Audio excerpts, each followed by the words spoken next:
Tervist! Mina olen Markus Järvi, Objektiivi peatoimetaja ja minu pikem kommentaar taas eetris. President Alar Karise ja Eesti välispoliitilise nomenklatuuri vahelisel tülil, mis eelmisel nädalal lõkkele puhkes, on ilmselt põhjust veel kord peatuda. Nimelt väljendub siin esimest korda üle pika aja välispoliitiliste sõnumite lahknevus presidendi ja välisministeeriumi vahel. Ja siin on põhjust küsida, kas pole tegu hoopis esimese linnukesega millestki palju olulisemast, kas ei anna siin märku uued tuuled ja kas ei väljendu siin teatav peataolek. No esimene asi, kui me räägime välis- ja julgeolekupoliitikast, siis kui miski on Eestis poliitikas reglementeeritud, rangelt ja dogmaatiliselt paika pandud, siis on see ei miski muu kui välis- ja julgeolekupoliitika. Ja seda loomulikult suhetes Venemaaga. Ja seda kõike loomulikult ilmselt väga lihtsal põhjusel. Eestil ei ole nimelt oma enda välispoliitikat, nii nagu me aastate jooksul oleme õppinud aru saama. Vaid meid juhitakse selles vallas tõenäoliselt Eestist väljaspoolt, NATO ja transatlantilise võimukeskuste koridoridest. Kohalike asehaldurite ülesandeks on lihtsalt mehitada kogu välispoliitiline nomenklatuur võtmeisikutega ja transatlantilise lauluraamatu dirigentidega, kes omakorda siis ümbritsevad end kuuleka laulukooriga, kelle ülesandeks on iga viimase üksikasjani jälgida etteantud noodivihikut ja korrata kõiki etteantud jutupunkte loomulikult. Meil valitseb selline julgeoleku- ja välispoliitika dualism. On kaks võimalust. Lääs on üdini hea, Venemaa on üdini paha. Meie väärtusruum on kinnitatud lääne revolutsioonilise väärtusruumi sadamasse ja meil polegi mingit muud võimalust kui tallata loomuseaduslikud ja rahvuslikud väärtused revolutsioonilise kirsa alla, jälgida kõikehõlmavat homo- ja sooideoloogia 5 aastaku plaani, millega Majandus- ja Kommunikatsiooniministeerium siin alles hiljuti välja tuli, mille tagajärgedeks omakorda on otseselt abielu rüvetamine, perekonna hävitamine ja veelgi süvenev demograafiline kriis, mida me loomulikult hakkame lappima teiselt poolt Gibraltarilt tulevate ja saabuvate ajukirurgide, kosmonautide ja tippteadlastega. Ühel kaalukausil on meil siis rahvuslik, demograafiline ja moraalne häving ja teisel pool on loomulikult Venemaa. Ja nii meile tullakse ja öeldakse, et tahate julgeolekut, järelikult tuleb teil alla kirjutada oma enda rahva ja riigi lahustumisele lääneliitlaste kultuurilises sulatusahjus. Lääneliitlaste, kelle arvestatav osa eliitidest tõenäoliselt vägistavad, tapavad ja söövad lapsi Iisraeli eriteenistuste ja Paali kultuse mahitusel. Nii nagu Epsteini failidest on nii mitmeltki poolt välja kumanud ja nähtuv.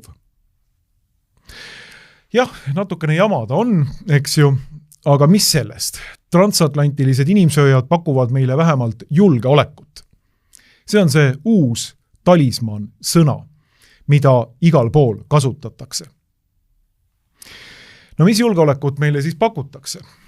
Julgeolek seisneb eelkõige selles, et me peame enesetapjalikult istuma karukoopa suul ning karu oma võimalikult suurustleva, rumala, idiootliku ja hoopleva jutuga ärritada ja närvi ajada. Ja seal juures omamata vähimatki jõuõlga, millega seda teha. Seal juures omamata relvi, seal juures omamata võimsat sõjaväge, seal juures omamata ultimatiivselt ka meie liitlaste võimalikku toetust ja NATO vihmavarju. Sest on selge, et keegi ei hakka omaenda rahvast tapma ja sõtta minema maailma suurima tuumajõuga sellise mikroriigi pärast nagu Eesti. See peaks olema meie poliitiline realiteet. No see on umbes sama julgeolek, mille kuningas pakub kahele etturile, mille ta plaanib mõne käigu pärast ära vahetada oda või ratsu vastu. See on julgeolek väheväärtuslikule ja ohverdatavale avantkaardile. Ühele mikrorahvale, kelle keele ja kultuuri säilimisest pole transatlantilistes koridorides ringi sibaval eliidil ja nendel inimestel, kes seal ringi käivad, ei sooja ega külma. No see on julgeolek, mille tulemusena kaotab eelpostil olev kaader nii oma väärikuse ja oma moraalse palge, siis lisaks oma julgeoleku ja lõpuks ka oma olemasolu, oma eksistentsi. Kõik, mis on võimalik kaotada, kaotatakse selle mänguga, kui asjad lähevad väga halvasti. Mida siis Karisest ja sellest konfliktist rääkida? No sellesse Eesti välispoliitika alussõrestikku, mille ma siin kokku võtsin, sobitub tegelikult Karise saaga päris hästi ja huvitavalt. Ja siin võib hakata nägema erinevaid arengujooni ühte ja teise suunda. Nimelt siis eelmisel nädalal soovitas Karis alustada Kremliga kõnelusi. Ja meie välisminister akadeemik Tsahkna lükkas loomulikult selle ettepaneku täiesti tagasi. Me loeme siit ERR-i artiklist, kuidas Eesti president Alar Karis ja Läti peaminister Evika Silina soovitavad Euroopa erisaadiku osalemist läbirääkimistel Kremliga Ukraina sõja lõpetamise üle. Niisiis teatab Euronews, kellele Karis intervjuu annab. No see loomulikult tõi esile Eesti välispoliitilise nomenklatuuri ühemeelse hukkamõistu. Kõik kargasid Karisele turja ja rääkisid, kuivõrd halb mõte see on. Kõikide suurimate päevalehtede juhtkirjad Postimehest Delfini rääkisid Karise soolost, rääkisid sellest, kuivõrd halb selline idee on, et Euroopa, pange tähele, Euroopa, mitte Eesti. Euroopa võiks alustada siis erisaadiku kaudu mingeidki diplomaatilisi kõnelusi Venemaaga. No see ei ole tegelikult positsioon, mida nüüd Karis oleks väljendanud veel mõned aastad tagasi, loomulikult. Mõned aastad tagasi me lugesime selliseid artikleid, kuidas Karis ütles, et Venemaa oleks vaja suisa põlvili suruda. Ma hakkasin vaatama, et kus see väide tuleb ja see väide tuleb ühest Soome riigimeediale antud intervjuust. Nimelt 2 aastat tagasi mais andis siis Karis Yleisradiolle, Soome riigimeediale pikema intervjuu, kus ta väljendas ka seda, millest see põlvili surumine siis Eesti meediasse ja rahvapärimusse vistki juba on jõudnud. Viron presidentti Ylelle, meidän pitää ehkä kestää vielä monta Putinia, ütleb Karis, meil tuleb veel üle elada võib-olla veel mitu Putinit. Ja siis selle intervjuu ühes osas tuleb ta välja sellise teesiga. Siteerin alguses soome keeles. Teemme kaikkemme saadaksemme Venäjän ja Putinin polvilleen. Silloin voidaan aloittaa vakavasti otettavat keskustelud sodan päättämiseksi Ukrainassa. Ehk siis teeme kõik endast sõltuva, et Venemaa ja Putin põlvili suruda. Alles siis võime alustada tõsiselt võetavaid läbirääkimisi sõja lõpetamiseks Ukrainas. Nii tõlgiksin selle niimoodi vabalt siin ära. Sellised mõtted siis Kariselt 2 aastat tagasi. Ehk siis Venemaa ja Putin tuleks põlvili suruda. No seda kommenteeris muuseas Venemaa välisministeeriumi ametlik esindaja ja kõneisik Maria Zahharova, et las Alar Karis näitab, kuidas Venemaa põlvili surutakse. Venemaa välisministeeriumi ametlik esindaja Zahharova reageeris president Alar Karise väljaütlemisele, et sõdiv Venemaa ja Vladimir Putin tuleb põlvili suruda ja ta kutsus Eesti riigipead näitama, kuidas seda teha. Eesti president Karis ütles, et Venemaa ja selle juhtkond on vaja põlvili suruda, aga kuidas? Las ta näitab. Nii ta ütles siis Telegrami kanalis, kirjutas Zahharova, kes on tuntud oma selliste krõbedamate üteluste ja väljendite poolest. No tõepoolest, kuidas Karis plaanib Venemaa põlvili suruda? Kuidas ta plaanib teha seda, et Putin reaalselt põlvili suruda Haagi kohtu ette tirida, omamata mingitki jõuõlga?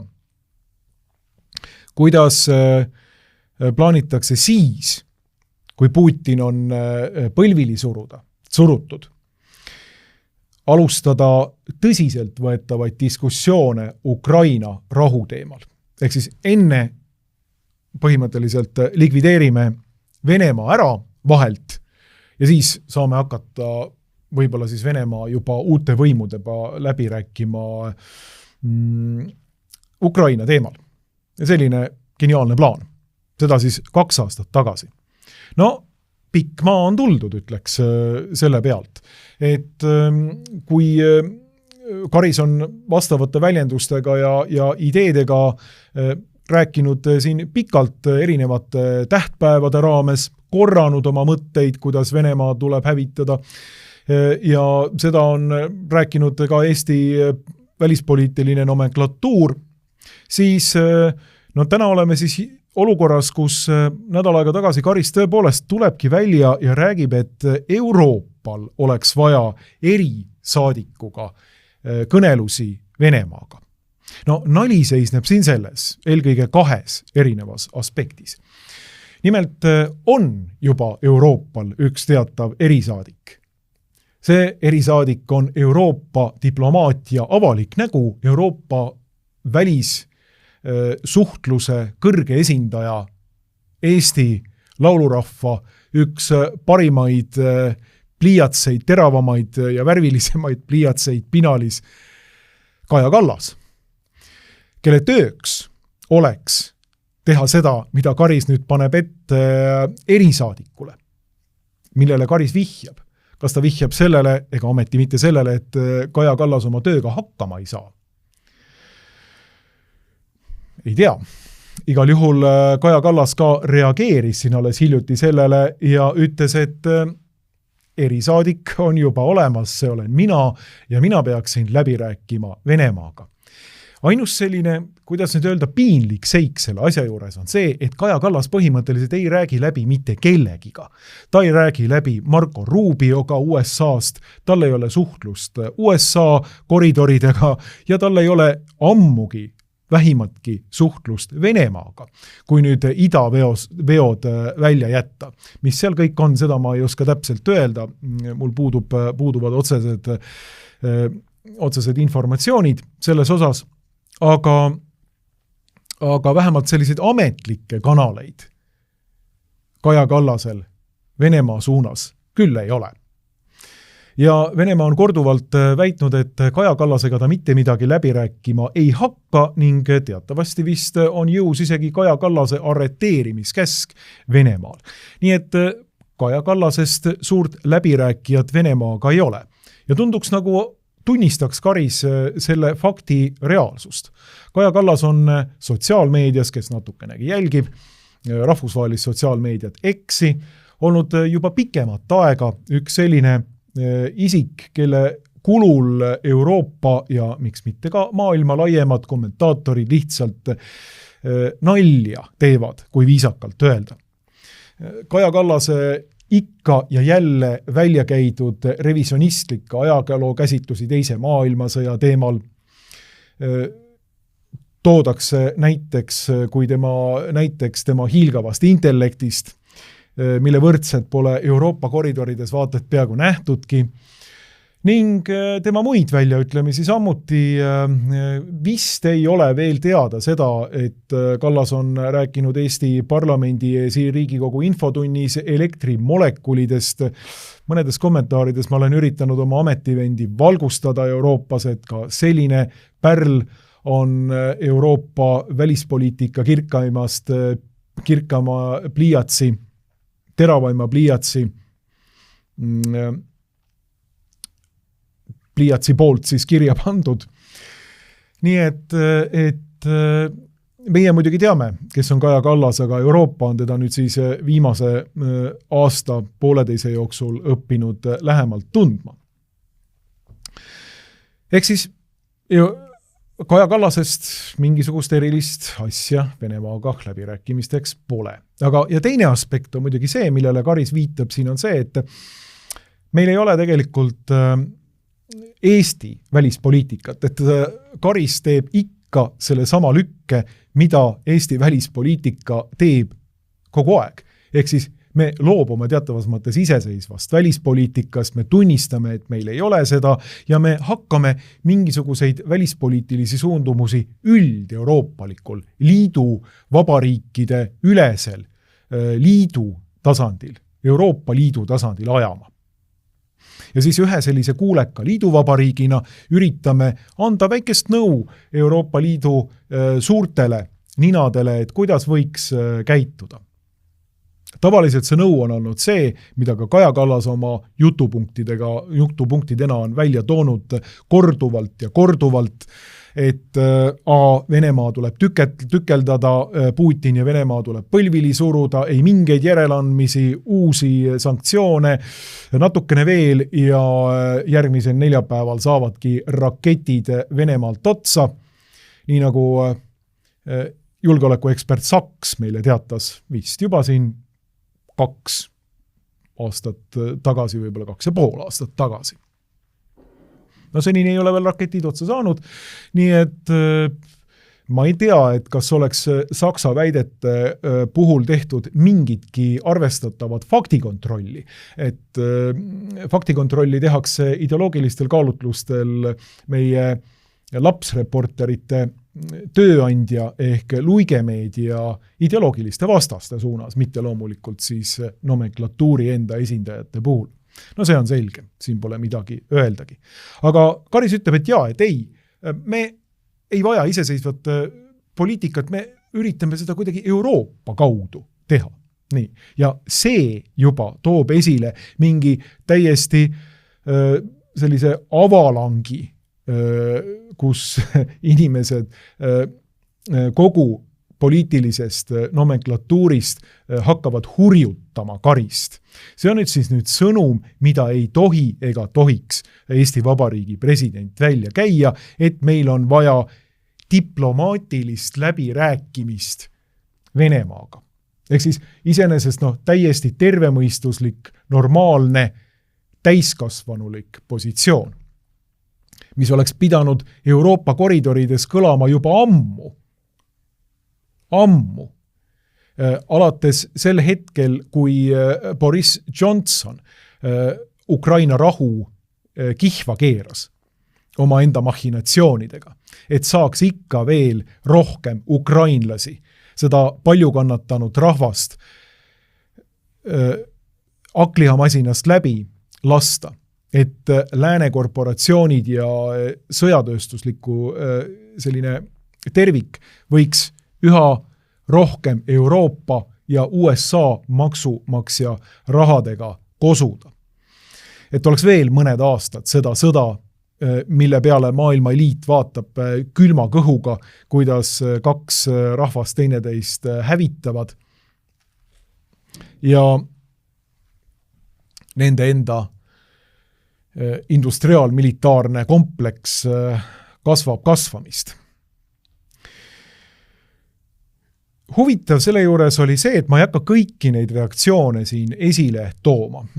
Mainis siin oma meelevigases sellises russofoobias erinevaid samme päevapiltnik Mihkelson, kuidas tegelikult tuleks just nimelt Ukrainasse viia sisse liitlaste väed.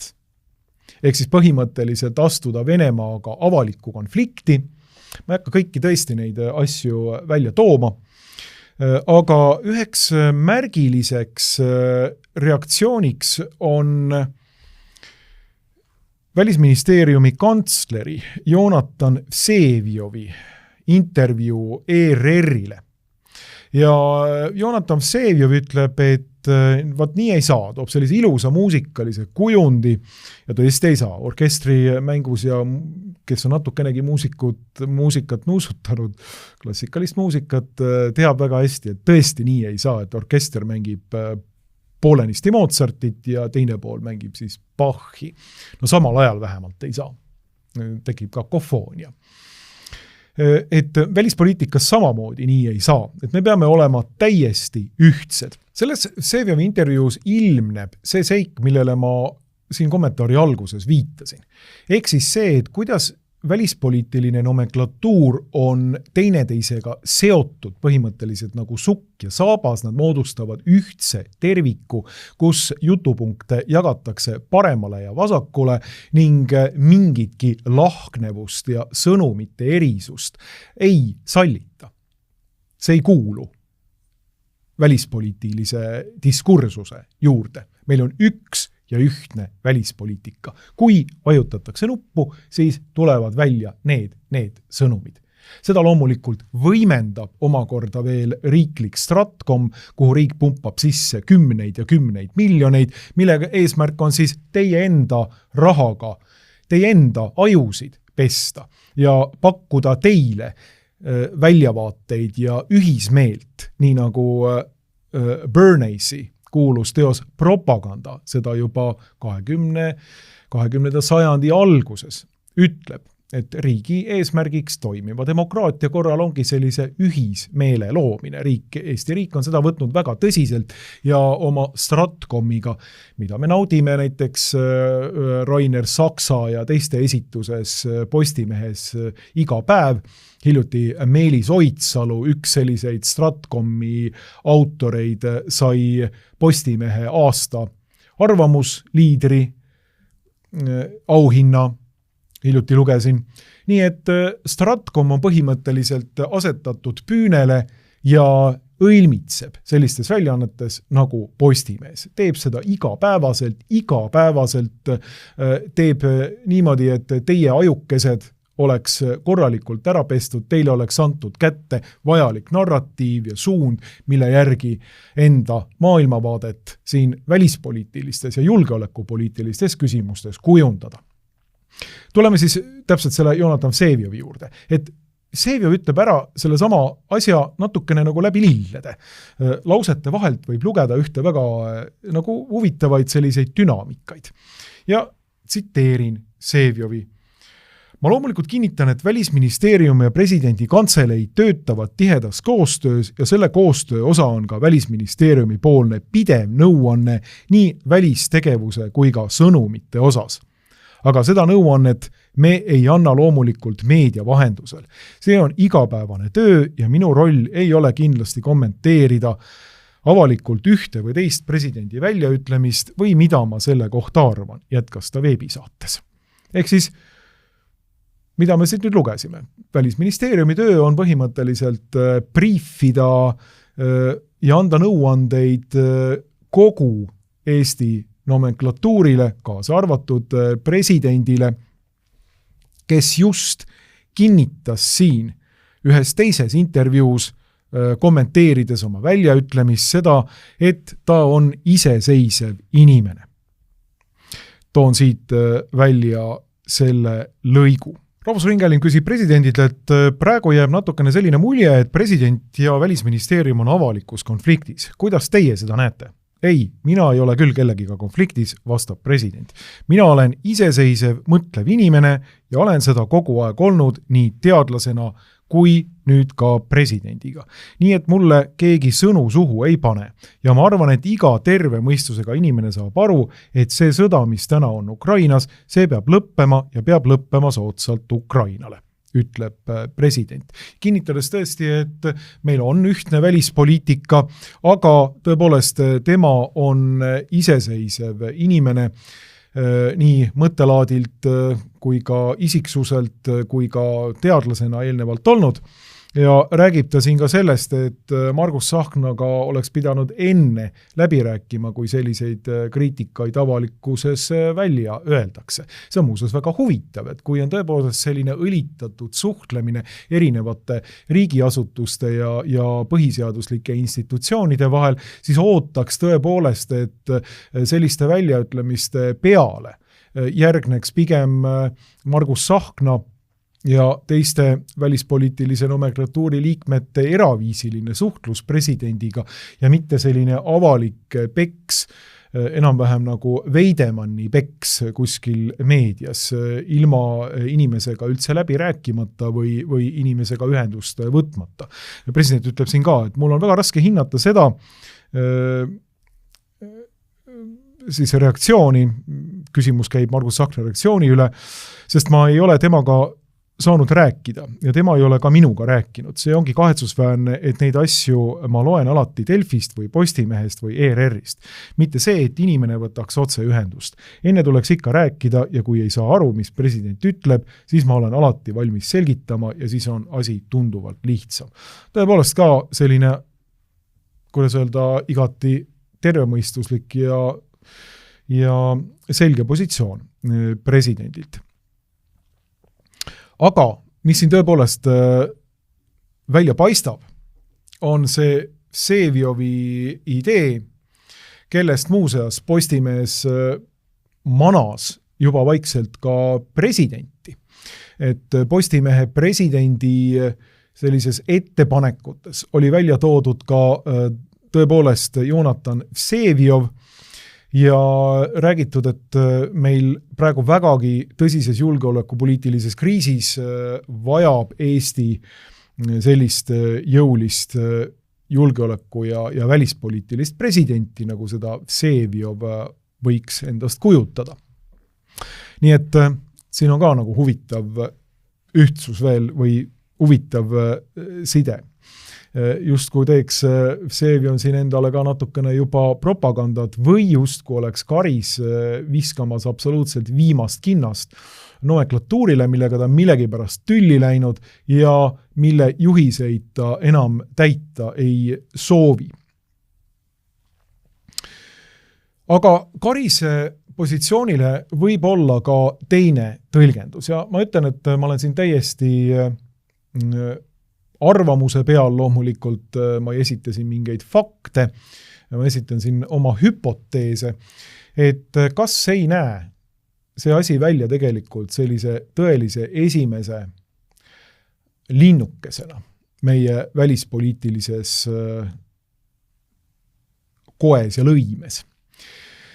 Et kas ei hakka me tegelikult nägema seda sama asja veel palju rohkem ja kas ei ole Karis oma kaarte mänginud hoopis laiemale ja suuremale publikule, kui seda on Eesti välispoliitiline väike nomenklatuur, kes on oma juhised saanud Euroopa sõjapartei käest, kes teatavas mõttes on isolatsioonis praegu ja ei oska suurt midagi teha, sest Trumpi administratsioon on vähemalt üritanud vahetada välja administratsiooni ja võtnud teistsuguseid poliitikaid. Ma ei usu, et Trump on antiglobalist, ma ei usu, et Trump toob mingisuguse suure rahu, ma lihtsalt ei usu seda, need asjad, mida ta välja on käinud, näitavad seda, et ta on täpselt samasugune globalist, lihtsalt ainult natuke teistsuguse seltskonna teenistuses või ainult natuke teistsuguste vaadetega.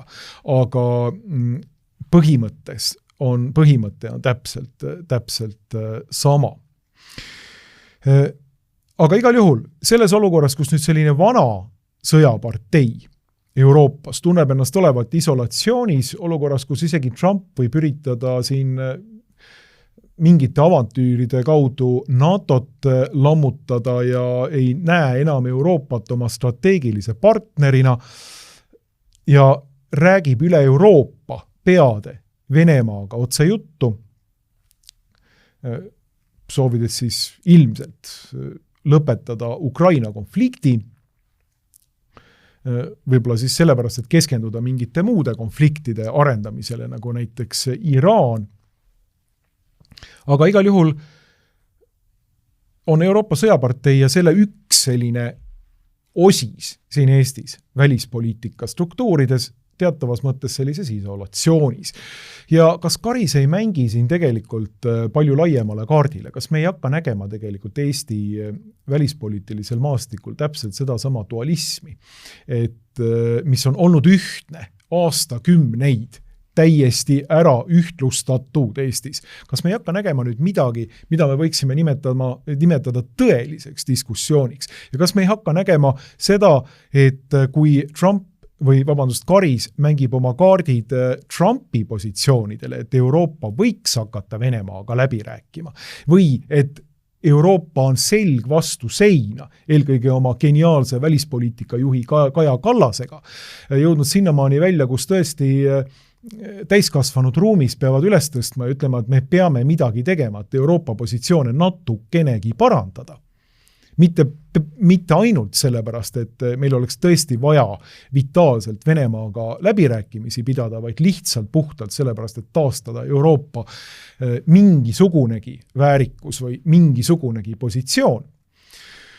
On Karis mänginud oma kaardid hoopis Kentmani tänava poiste nägemuse peale.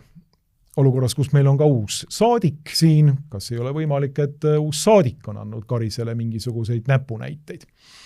Ja kas see hüsteeriline nutukoor, see Sofoklese nutukoor, mida me oleme näinud Eesti välispoliitika nomenklatuuri poolt esitatavad, kas see ei ole nagu viimane hädakarje olukorras, kus NATO tõepoolest on lagunemas ja kus meid ootab välispoliitiliselt ees hoopis tõsisem olukord, kus meie selja taga ei ole enam seda nupule vajutajat, kelle käske ja lauluraamatut me peame täitma ja kelle nootidest laulma, vaid me peame hakkama oma enda ajukestega siin laulurahva seas mõtisklema ja läbi rääkima ja mõtlema, kuidas garanteerida meie põhiseaduse preambulis kehtestatud väärtused ja suunad Eesti rahvuse, kultuuri ja keele kestmine läbi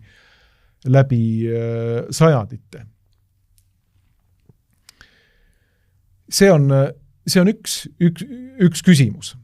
Kas see ei ole esimene selline väike pääsukene? Ei tea, saab näha, saab vaadata. Ja saab vaadata, kuidas läheb eelkõige presidendi määramine, presidendi valimist. Meil ei ole aga presidendi määramine, kas Riigikogus või siis valijameeste kogus. Üks aga on selge, et kui me vaatame meie praegust nomenklatuuri ja Euroopa nomenklatuuri, siis me võime küsida väga lihtsalt, et kas on üleüldse meil mingitki võimalust. Alustame Eestist. Eelkõige mingitki võimalust enam normaalseid diplomaatilisi suhteid oma peamise naabriga luua. Kas vähimalgi määral keegi võtab seda seltskonda enam tõsiselt, kes meil praegu siin puki juures on? Akadeemik Tsahknat ja Euroopas Kaja Kallast ja teisi selliseid suuri vaimuhiiglasi. Kas keegi Venemaal tõesti tuleb ja on võimeline ja tahteline üldse mingisugust läbirääkimist sellise seltskonnaga pidama? Mina arvan, et mitte. Ma arvan, et see laevukene on juba läinud. Ma arvan, et esiteks need inimesed ei ole võimelised seda tegema. Nad on nii kinni oma lauluraamatukeses, mida nad on harjutanud aastaid ja aastakümneid. Ja teiseks, Venemaa ei võta neid inimesi kuulda. See, kuidas öelda, väljavaade on läinud. Ja see väljavaade on vitaalne Eestile. See väljavaade on see, ja sellest sõltub see, kuidas me siin olukordades hakkama saame, juhul kui peaks tõepoolest toimima see, et maailma julgeoleku arhitektuur muutub. Või on meid määratud mingisuguste salajaste kokkulepete raames just nimelt Venemaa huvipiiri või huvitsooni. Nii et need on küsimused. No tundub, et vähemalt Euroopa demokraatia ja diplomaatia juhtkonnas probleeme selles osas ei ole. Et kui siin tekkis hetkeks väike kahtlus, et kes võiks Venemaaga läbi rääkima asuda ja pandi ette ka Sauli Niinistö nimi, kes on Soome endine president, suhteliselt tasakaalukas ja mõistlik inimene, siis kes tõsi, Kokoomus erakonnast on pidevalt olnud selle poolt, et Soome liituks NATOga. Siis hiljutine mõttevälgatus Euroopa välispoliitika suure juhi Kaja Kallase sulest annab väga selge indikatsiooni, et mis meist nüüd siis ikkagi saama hakkab. Ja siin on meil uudis sellest ka Objektiivis ilusti olemas. Tegin täna hommikul, kui seda kommentaarigi ette valmistasin. Mina valmistasin kommentaari ette, aga Kaja Kallas valmistab ette Venemaalt nõutavaid järeleandmisi. Venemaalt nõutavaid järeleandmisi. Ja üheks nendeks võimalikeks järeleandmisteks on Vene relvajõudude piiramine. Ausalt ma ei uskunud seda, kui ma lugesin seda, aga ei, see oli sees ilusti meie ERR-i uudises ja see on sees ka Reutersi uudises, millele ma viitasin. Siin on tõepoolest siis räägitud sellest, et Kaja Kallase koostatav nimekiri võib tema sõnul teiste seas sisaldada nõuet Venemaa poolt ära võetud Ukraina laste tagastamiseks ning piiranguid Venemaa relvajõududele ja nende võimekusele pärast konflikti. Kontrollime selle sama väite üle. No siin on Kallasest ka pilt. Tundub, et Reutersile ka nagu Kallas väga ei meeldi, et sellised pildid tegelikult nagu justkui annavad mingisuguse indikatsiooni, et kuidas suhtutakse inimestesse, kui pildid välja pannakse, aga siin on Kallas siis suure suuga rääkimas Brüsselis olevatele ajakirjanikele sellest, kuidas tõepoolest siis valmistatakse ette loetelu ja paketti Venemaa järeleandmistest, mida ta peab tegema. Ja siin oli see sama lõik ilusti olemas, et limitations of Russians armed forces.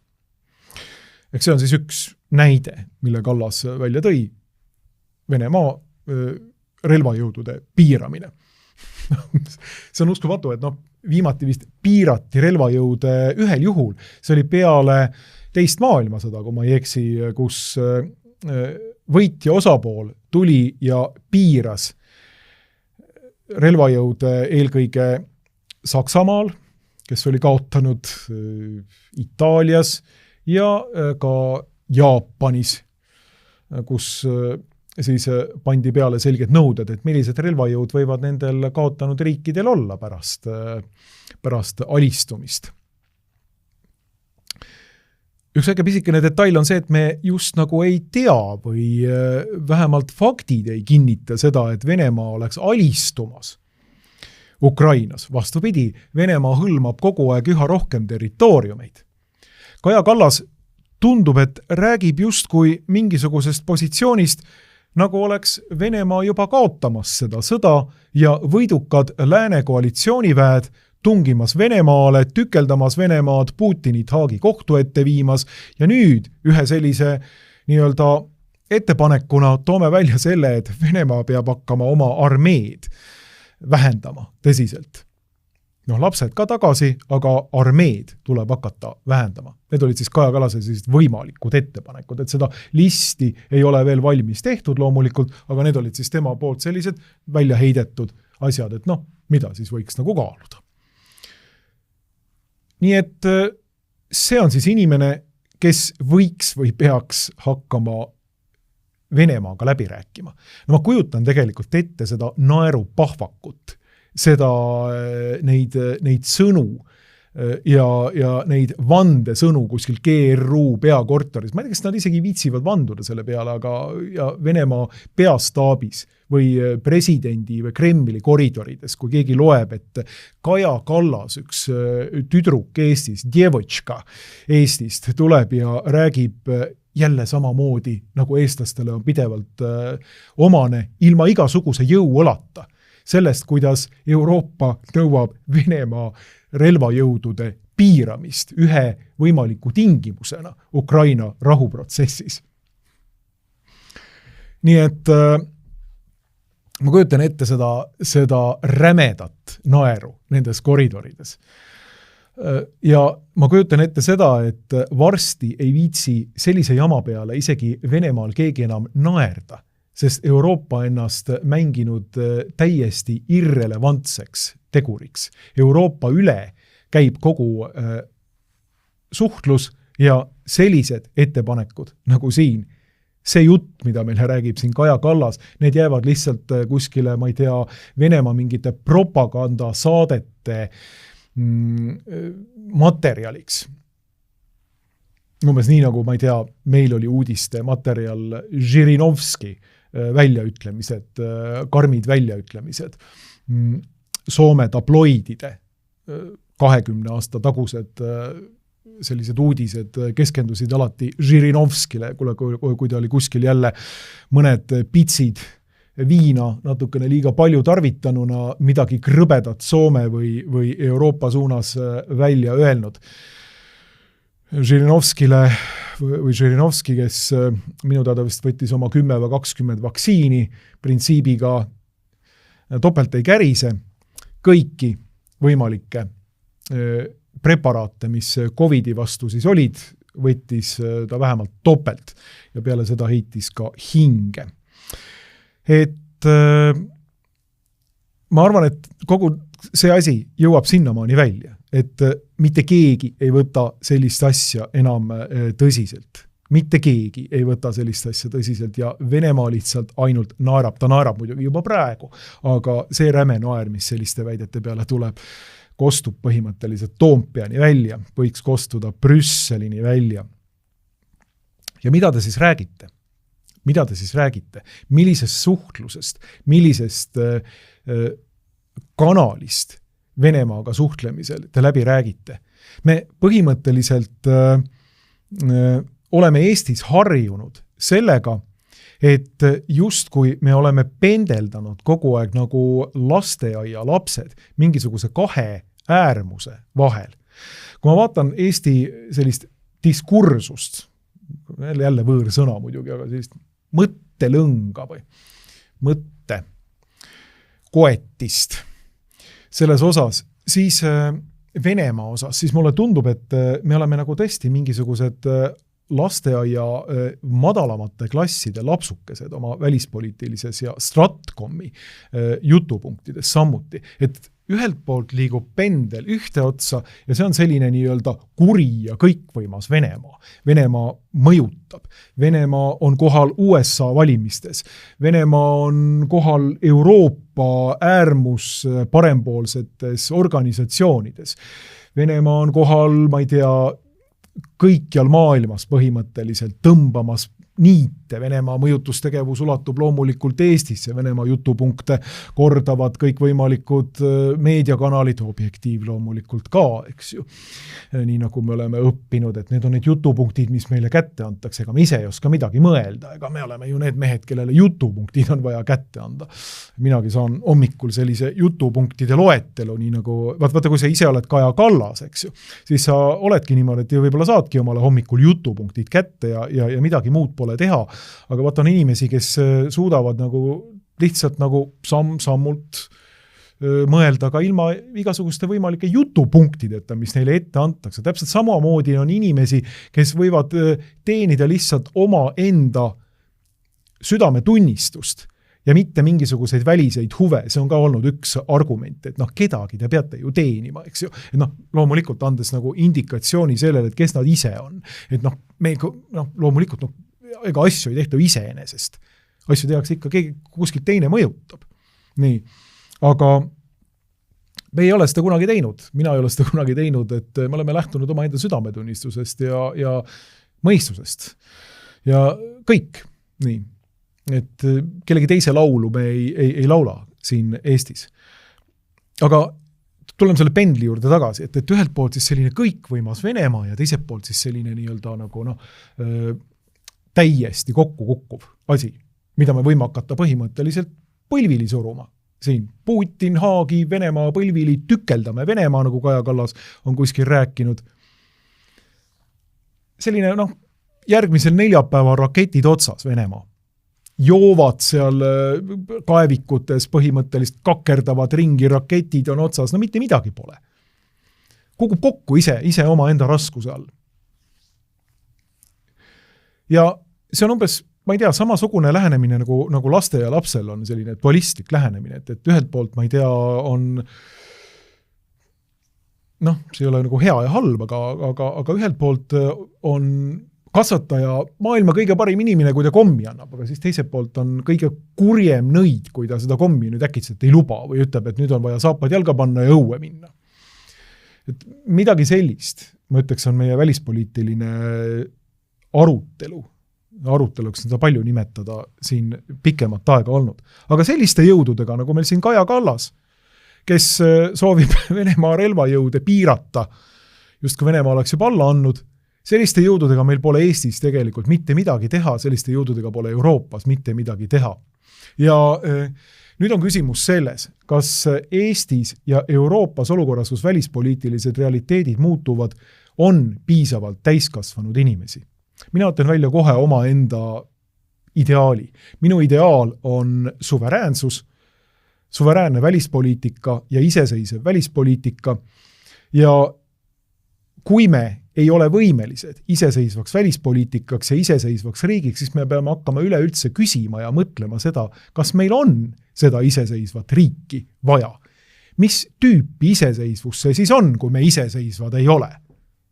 Ja mis tüüpi iseseisvus see siis on, kui me tuleme välja sinimustvalge lipuga ja ütleme, me tahame iseseisvust kõigest. Kõigest. Ühelt poolt läänest, loomulikult idast. Tahame olla suveräänsed, ise otsustavad. Me tahame oma ajud tööle panna, kuidas seda saavutada, siis tullakse ja näidatakse igalt poolt putinist, Kremli agent. Mis iseseisvus see on, kui suveräänse riigi pooldajaid niimoodi süüdistatakse? Ja küsimus on nüüd küsimuste küsimus, kas meil on Eestis üleüldse piisavalt inimesi, et kui peaks olukord muutuma, läbirääkimisi pidada Venemaaga? Kas Venemaa on üleüldse mingil viisil valmis selle seltskonnaga, kes 20 aastat on rääkinud ja tagunud karu koopa ees põhimõtteliselt karu mingisuguse toikaga kõhtu?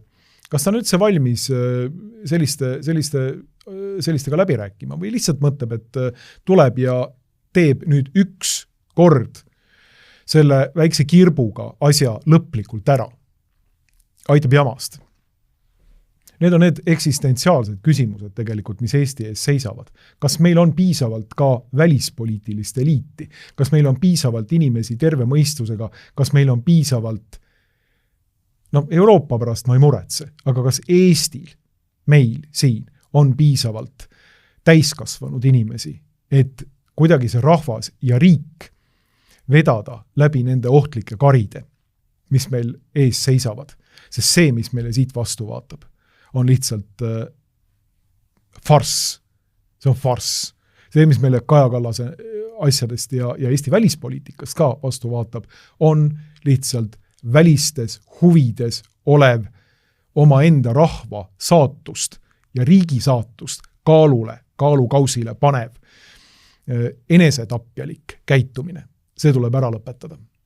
Selline kommentaar täna, ma tänan teid kuulamast, täna loomulikult kõik inimesi, kes on selle saate edasiseks kestmiseks oma panuse andnud. Aitäh teile, head inimesed, veel kord müts maha, suur tänu teile. Kohtume järgmisel nädalal, kõike head!